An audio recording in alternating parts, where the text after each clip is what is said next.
Hare Krishna everyone, welcome to my channel. Hope you like my videos. Don't forget to like them and subscribe my channel. Now I will finish reciting 11th chapter Vishwarupa Sandarshana Yoga. I will start with 49th sloka. Om Namo Bhagavate Vasudevaya.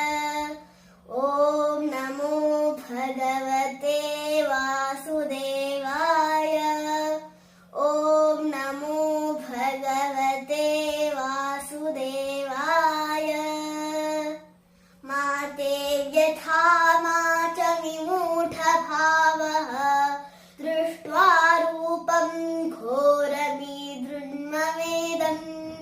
यपेतभिः प्रीतमनाः पुनस्त्वं तदेव मे रूपमिदं प्रपश्य सञ्जय उवाच इत्यर्जुनं वासुदेवस्तथोक्त्वा स्वकं रूपं दर्शयामास भूयः आश्वासयामास च भीतमेनं भूत्वा पुनः सौम्यवपुर्महात्मा अर्जुन उवाच दृष्ट्वेदं मानुषं रूपं तव सौम्यं जनार्दन इदानीमस्मि संवृत्तः सचेताः प्रकृतिं गतः श्रीभगवानुवाच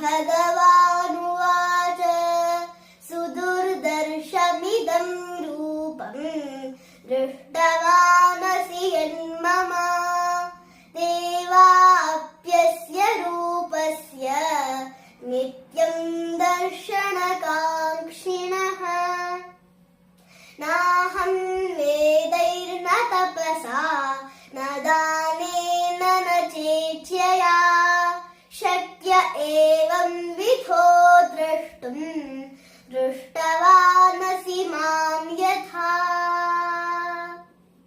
भक्त्या त्वनन्यया शक्यः अहमेवं विधोऽर्जुन ज्ञातुं द्रष्टुं च तत्त्वेन प्रवेष्टुं च परन्तप मत्कर्म कृन्मत्परमः मद्भक्तः सङ्गवर्जितः निर्वैरः सर्वभूतेषु यः स मामेति पाण्डव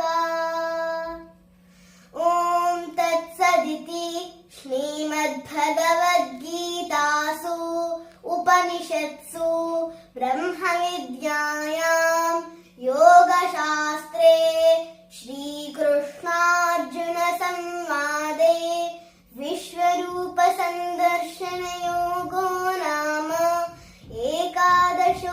एकादशोऽध्यायः सर्वधर्मान् परित्यज्य मामेकं शरणं व्रज अहं त्वा सर्वपापेभ्यः मोक्षयिष्यामि मा शुचः.